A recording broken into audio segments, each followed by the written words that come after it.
Hello കൂട്ടുകാരെ, പത്തരമാറ്റിൻ്റെ നാളത്തെ promo റിവ്യൂയിലേക്ക് എല്ലാവർക്കും സ്വാഗതം. നന്ദുവിൻ്റെ മുഖത്തെ വിഷമം കണ്ടിട്ട് നയന ചോദിക്കുന്നുണ്ട്, നിൻ്റെ മുഖത്ത് വല്ലാത്ത വിഷമമാണല്ലോ എന്ന് ചോദിക്കുമ്പോൾ നന്ദു പറയുന്നു, അതൊന്നുമില്ല ചേച്ചി ഇന്ന്. അപ്പോൾ നയന പറയുന്നു, അങ്ങനെ പറയുമൊന്നും വേണ്ട, നിൻ്റെ മുഖം കണ്ടാൽ അറിയില്ലേ നല്ല വിഷമമുണ്ടെന്ന്. അപ്പോൾ കനക പറയുന്നുണ്ട്, അത് പിന്നെ വിഷമമുണ്ടാവില്ലേ, മറ്റന്നാൾ മോൾ പോകുമല്ലേ, ആ വിഷമമാ മോൾക്ക് അല്ലേ നന്ദൂട്ട, പിന്നെ ഉണ്ടാവില്ലേ, നിങ്ങളെയൊക്കെ പിരിഞ്ഞിരിക്കേണ്ടി വരില്ലേ, ആ ഒരു വിഷമം ഓർത്തിട്ടാണെന്ന് പറയുന്നു. പിന്നെ കാണിക്കുന്നത് ആദർശ് നയനെ വിളിക്കുന്നതാണ്.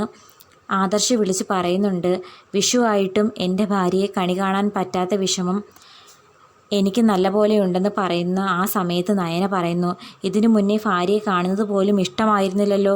അപ്പോൾ ആദർശ് പറയുന്നുണ്ട്, അന്നത്തെ ഭൂതനയായിട്ടുള്ള ഭാര്യയല്ലല്ലോ ഇപ്പോഴത്തെ എൻ്റെ ഭാര്യ എന്ന് പറയുമ്പോൾ നയന ചോദിക്കുന്നുണ്ട്, എന്താ പറഞ്ഞതെന്ന് ചോദിക്കുമ്പോൾ ആദർശ് പറയുന്നു, അല്ല ഞാൻ പറഞ്ഞെന്ന് മാത്രമേ ഉള്ളൂ. പിന്നെ കാണിക്കുന്നത് നന്ദുവിനെ അനിയെയുമാണ്. ദേ അനി, ഈ സാഹചര്യത്തിൽ നമുക്കൊരിക്കലും ഒന്നാകാൻ പറ്റില്ല. വീട്ടിലാണെങ്കിൽ എൻ്റെ തല തിന്നുകൊണ്ടിരിക്കുക എല്ലാവരും, അതുകൊണ്ട് ദയവ് ചെയ്ത് എന്നോട് അധികം സംസാരിക്കാൻ വരില്ലേ എന്ന് പറഞ്ഞ് അനിയെ പറഞ്ഞു വിടുന്നുണ്ട്. പിന്നെ കാണിക്കുന്നത് നയന ആദർശിനെ ഫോൺ വിളിക്കുമ്പോൾ പറയുന്നു, എന്തായാലും നന്ദു ഫ്രണ്ട്സിൻ്റെ അടുത്താവില്ല പോയത്, അവൾ അനിയെ കാണാനായിരിക്കും പോയിട്ടുണ്ടാവുക എന്ന് പറയുമ്പോൾ നയന ഞെട്ടി നിൽക്കുന്നതും കാണിച്ചുകൊണ്ടാണ് ഇന്നത്തെ പ്രൊമോ റിവ്യൂ അവസാനിക്കുന്നത്. വീഡിയോ ഇഷ്ടപ്പെട്ടാൽ തീർച്ചയായിട്ടും എല്ലാവരും ഒന്ന് സബ്സ്ക്രൈബ് ചെയ്ത് സപ്പോർട്ട് ചെയ്യണേ.